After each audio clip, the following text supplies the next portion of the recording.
زینہ باقی تھا، میں زمین سمجھ کے پاؤں نیچے رکھتا ہوں کہ سیڑھی سے نیچے گر جاتا ہوں، میری پنڈلی ٹوٹ جاتی ہے، میں اپنے کپڑے سے اس کو باندھ لیتا ہوں، قلعے سے باہر نکل کر بھاگتا نہیں ہوں، بلکہ وہاں دیوار کے پاس بیٹھ کے انتظار کرتا ہوں کہ میں اس وقت تک نہیں جاؤں گا جب تک مجھے یہ یقین نہ ہو جائے کہ محمد علیہ السلام کا دشمن قتل ہو چکا ہے۔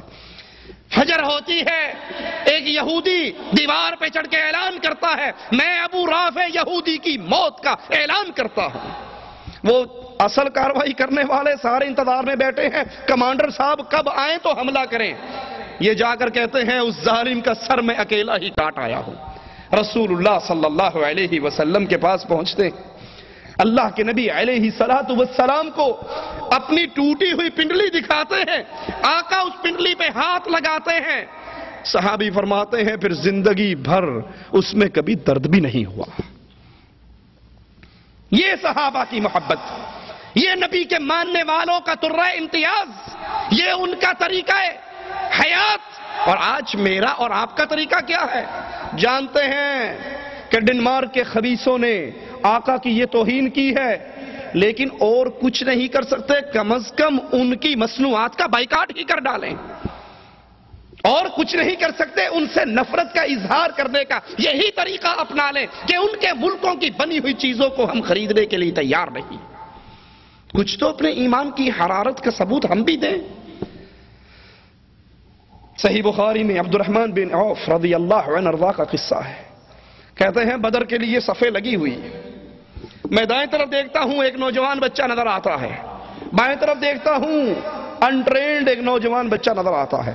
ابھی میرے دل میں یہ گمان ہے کہ کاش میں بھی کچھ بہادر نوجوانوں کے درمیان ہوتا، ٹریننگ یافتہ لوگوں کے درمیان ہوتا، منجے ہوئے قاتل میرے دائیں اور بائیں ہوتے اور ان کے ساتھ مل کر میں قتال کرتا۔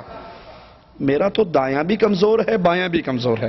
میں ابھی یہی سوچ رہا کہ دائیں والے نے کپڑا ہلا کر کہا چچا ابو جہل کہاں ہے؟ یہ وہ نوجوان بچے جنہوں نے ایمان کی روشنی میں پرورش پائی تھی، جن کی آنکھ کھلتے ہی ان کے گھروں میں ڈش انٹینے کی لعنت نظر نہیں آتی، جن کی تربیت کے لیے ان کے ماں باپ نے گھر میں کیبل نہیں لگوائی تھی، جن کو برباد کرنے کے لیے ان کے ماں باپ نے اپنے کمروں میں گانوں کی سیڈیاں، فلموں کی سیڈیاں، بے حیائی کا بازار گرم نہیں کر رکھا تھا۔ یہ وہ نوجوان تھے جو اللہ اور اس کے رسول کی محبت پہ پروان چڑھے تھے۔ یہ وہ تھے بچے جن کی دینی کیفیت یہ تھی۔ انصاری صحابہ اللہ کے نبی صلی اللہ علیہ وسلم کے پاس آئے، انصار کی جماعت آئی یہ کہنے کے لیے، یہ سوال کرنے کے لیے کہ آقا ہمارے غلاموں کو پانی دور سے بھر کے لانا پڑتا ہے باغوں کو سیراب کرنے کے لیے، آپ دعا کر دو اللہ مدینے میں ہی چشمے جاری کر دے۔ رسول اللہ صلی اللہ علیہ وسلم نے ان صحابہ کو دیکھ کر کہا مانگو کیا مانگتے ہو، اور جو مانگو گے عرش والا عطا کر دے گا۔ مانگو، کیا مانگنے آئے تھے؟ پانی۔ اتنی بڑی گارنٹی سنی کہ جو مانگو گے اللہ عطا کرے گا، اپنا سوال بھول گئے۔ کہا آقا کچھ لمحوں کی اجازت دو، ہم مشورہ کر کے آپ کو بتاتے ہیں کہ مانگنا کیا ہے۔ ارے جو مانگنا تھا وہ تو گھر سے فیصلہ کر کے آئے، لیکن آقا کی گارنٹی سن کے فیصلے بھول گئے۔ کہا نبی نے اتنی بڑی گارنٹی دے دی، جو مانگو گے عطا ہوگا، آؤ بیٹھ کے فیصلہ کرے مانگنا کیا ہے۔ ان میں ایک انصاری نوجوان بچہ بھی تھا، چھوٹی عمر کا صحابی بھی تھا۔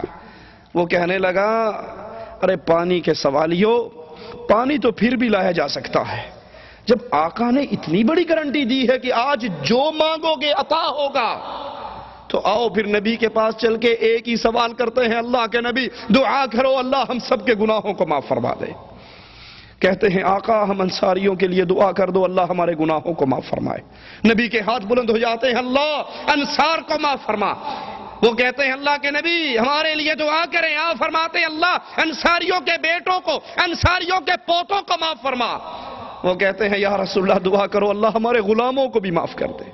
یہ وہ بچے جو دین کی تربیت پہ پیدا ہوئے، جنہوں نے دین کی روحانی زندگی کے اندر جوانی کی بہاریں دیکھی کیا میں نے آپ نے اپنے بچوں کی یہی تربیت کر رکھی ہے؟ او جی مولوی صاحب کیا بتائیں، گھر میں ٹی وی تھا تو نہیں، ڈش انٹینا ہم نے لگایا تو نہیں تھا، لیکن بچے پڑوس میں جایا کرتے تھے نا فلمیں دیکھنے کے لیے، ہم نے کیا بیماری گھر ہی لیا کے رکھ لینے ہیں، ساڈا بچہ باہر کیوں تکے کھاوے، پتر ایتھے ہی زہر کھا آپ ہے جی۔ ہم گانے سنتے تو نہیں تھے لیکن بچے لوگوں کے گھر میں جا کے سیڈیاں دیکھتے، ہم نے اپنے گھر میں لا کے بدماشی کا اڈا کھول دیا۔ ابن عوف کہتے ہیں دائیں طرف معصوم بچہ، بائیں طرف، ابھی دائیں والے کی بات کا جواب نہیں دیا کہ ادھر والے نے بھی چادر ہلائی، چچا ابو جہل کہاں ہے؟ اور جانتے ہو ابو جہل کون تھا اس وقت؟ کفار کی فوج کا کمانڈر ان چیف۔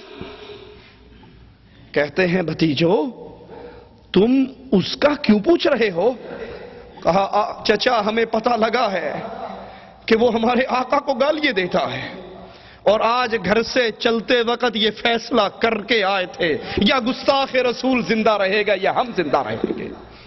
آج ماں نے یہ پٹی پڑھا کے بھیجا تھا، بیٹو یا تم اس دھرتی پہ رہنا یا محمد علیہ السلام کے گستاخ کو زندہ چھوڑنا۔ چچا آج اس کے قتل کے بغیر ہم گھر نہیں لوٹنے والے۔ عبد الرحمن کہتے ہیں مجھے ابو جہل چلتا ہوا نظر آیا کفار کی صفوں میں، میں نے کہا بھتیجو جس دشمن کی تلاش میں تھے وہ سامنے ہے۔ یہ دونوں بچے ایسے لپکے جیسے تیر کمان سے نکلتا ہے، اور اپنی تلواروں سے اس کو لہو لہان کر ڈالا، اور تلواریں لے کر دوڑتے ہوئے رسول اللہ صلی اللہ علیہ وسلم کے پاس پہنچے۔ ایک آواز لگا رہا ہے اللہ کے نبی آپ کے دشمن کو میں نے قتل کیا، دوسرا کہتا ہے اللہ کے نبی آپ کے دشمن کو میں نے قتل کیا۔ نبی دیکھتے ہیں دونوں کی ہی تلواروں پہ خون لگا ہے، کہا تم دونوں نے ہی قتل کیا۔ مسلمانوں کی کیفیت، مسلمانوں کا طرز عمل، مسلمانوں کا سلوک نبی کے گستاخ کے ساتھ یہ ہوا کرتا ہے۔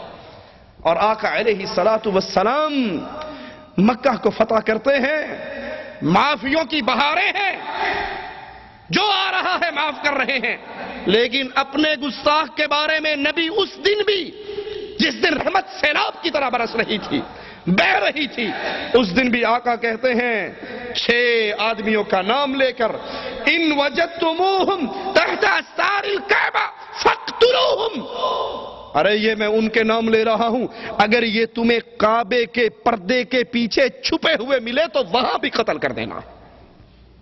اسلام گستاخ رسول سے صرف معافی پسند نہیں کرتے، برداشت نہیں کرتے کہ آج نبی کی توہین کی ہے تو معافی کر لو، معافی مانگ لو جی ہم سے غلطی ہوگی۔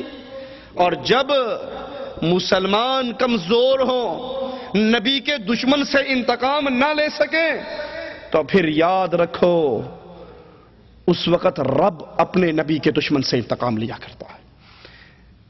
صحابہ جنگ کے لیے کفار کے سامنے آتے ہیں، حضرت حسان رضی اللہ عنہ وارضہ روایت فرماتے ہیں کفار کی فوج میں سے ایک کافر آگے بڑھتا ہے اور رسول اللہ صلی اللہ علیہ وسلم کو گالیاں دینا شروع کر دیتا ہے۔ حضرت حسان باہر نکلتے ہیں اور کہتے ہیں اے میرے نبی کی توہین کرنے والے، میرا نام حسان ہے، میری ماں کا یہ نام ہے، میرے باپ کا یہ نام ہے، میں فلاں قبیلے سے ہوں، تو میرے رسول کو گالیاں نہ دے، مجھے گالیاں دے لے، میں اپنی توہین کو برداشت کر لوں گا لیکن میں رسول کی گستاخی کو برداشت نہیں کر سکتا۔ اس نے مزید گالیاں دی، صحابی نے پھر منع کیا، اس نے پھر گالیاں دی۔ اب وہ کافروں کی فوج کے سامنے کھڑا ہے، ابھی مارکے کا آغاز نہیں ہوا، لیکن یہ محب رسول توہین رسالت کو برداشت نہ کر سکا، تلوار لی، اس کافر کی طرف دوڑے، وہ کافر اپنی فوج کے اندر گھسا، یہ فوج کے ہجوم کو منتشر کرتے ہوئے اس پر حملہ کرتے ہیں، کافر اس صحابی کو گھیر کے شہید کر دیتے ہیں۔ رسول اللہ صلی اللہ علیہ وسلم اعلان فرماتے ہیں اعجبتم من رجل نصر اللہ ورسولہ، تم اس آدمی پر تعجب کرتے ہو جس نے اللہ اور اس کے رسول کی مدد کی ہے۔